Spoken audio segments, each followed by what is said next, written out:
Clara! Clara!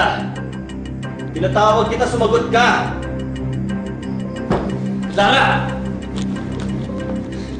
Clara! Clara!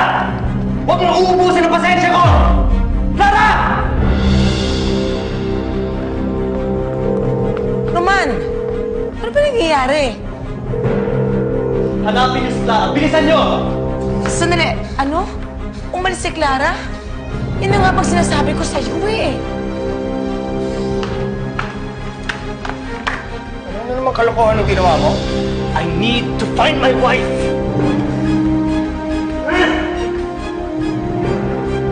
Tell me what's going on. Clara wants an annulment. Kaya sila nagtalo ni Roman. Kailan pa to? Bakit hindi ko nalalaman itong mga bagay na to? Ayoko na kasing dagdagan pa yung iniisip mo. My God, this is my house. Dapat alam ko lahat ng nangyayari dito. Ano na naman kasi ginawa ng anak mo? At gusto na naman siyang layasan ng manugang mo. Pinagsususpetsahan pa rin kasi niya sina Camila at Roman. Ito kasing si Clara ayaw makinig sa akin, napabayaan na lang niya si Roman. Eh alam naman niyang malaking donor ang pamilya ni na Camila. Tigas talaga ng ulo niya. Kakausapin ko. Huwag na.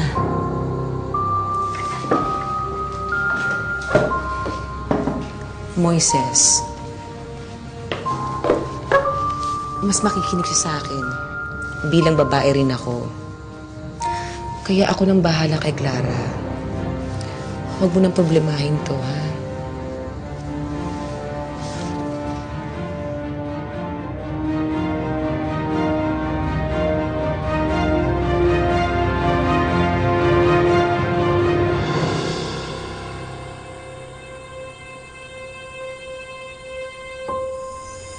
Anong lugar ba to?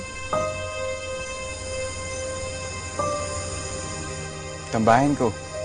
Pag may problema ako, pag gusto mo mag-isip, pag-isa. Perfect dito. Dahil walang tao. Tahimik. Tago. Ako nga lang ata nakakaalam dito eh. I thought he was the perfect guy. Dami niya palang tinatago sa akin. Sorry. Okay lang yan, ma'am.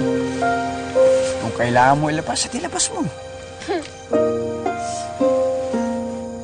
Nandito lang ako para sa'yo. Para...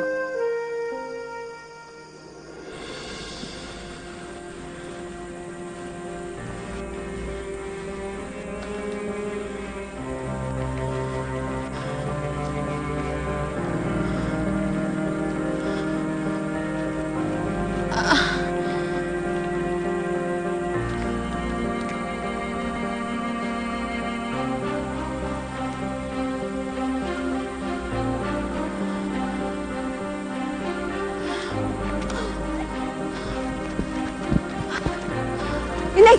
Ayos ka lang ba? Tulungan niyo po ako. Ay! Naku po, Diyos ko! Nay! Ano yan? Ay, gising!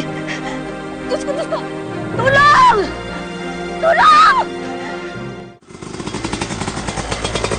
Naklolo! Tulong! Anak, anak! Anak, tulungan niyo kami! Ay, bakit po? Yung babae doon!